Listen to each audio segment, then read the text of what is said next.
আপনাদের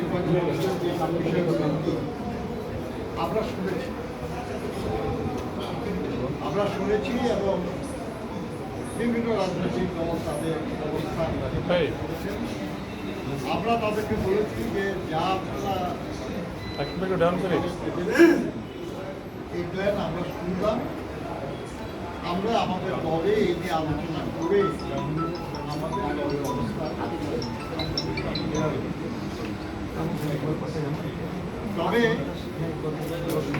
2014 সালের নির্বাচনেরও আগে, নির্বাচন হয় নাই তারও আগে এই নির্বাচন কমিশন আরপিও সংশোধনের একটা উদ্যোগ নিয়েছে।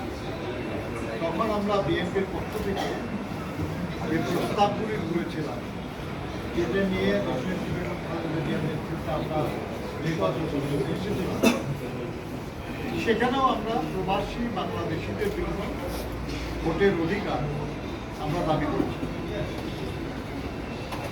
এরপরে 2015 সালে বিএনপির চেয়ারপারসন বেগম খালেদা জিয়া যে ভিশন 2030 ঘোষণা করেছিলেন, সেখানেও প্রবাসী বাংলাদেশিদের ভোটের অধিকার দেওয়ার কথা বলা হয়েছে। 2022 সালে 23 সালে বিএনপির পক্ষ থেকে 27 দফা রাষ্ট্র সংস্কার বা রাষ্ট্র কাঠামো মেরামতের রূপরেখা আমরা করেছিলাম। সেখানেও প্রবাসী বাংলাদেশিদের যাদের নির্বাচনে যাদের ভোট দিতে পারে সে ব্যাপারে আমরা দাবি করি।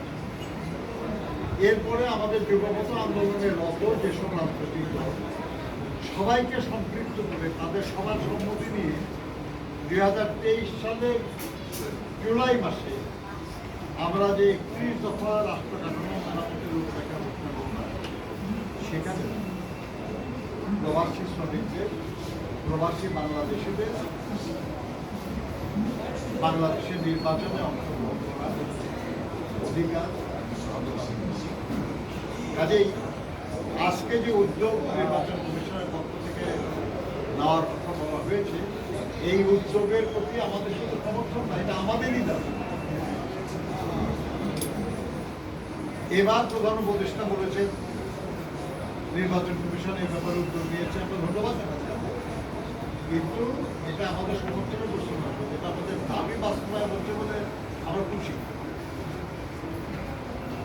এখন কি প্রক্রিয়ায় এই ভোট গ্রহণটা সবচেয়ে উত্তম হবে, সবচেয়ে কার্যকর হবে, সবচেয়ে বেশি প্রবাসী নির্বিঘ্ন অংশ দিতে পারবে এবং তাদের ভোটটা যথাযথভাবে যেমন তারা চান তেমন প্রার্থী পাবে, এটা নিশ্চিত করার জন্য কিছু পদ্ধতি, কিছু প্রক্রিয়ার বিষয় নিয়ে আলোচনা হয়েছে।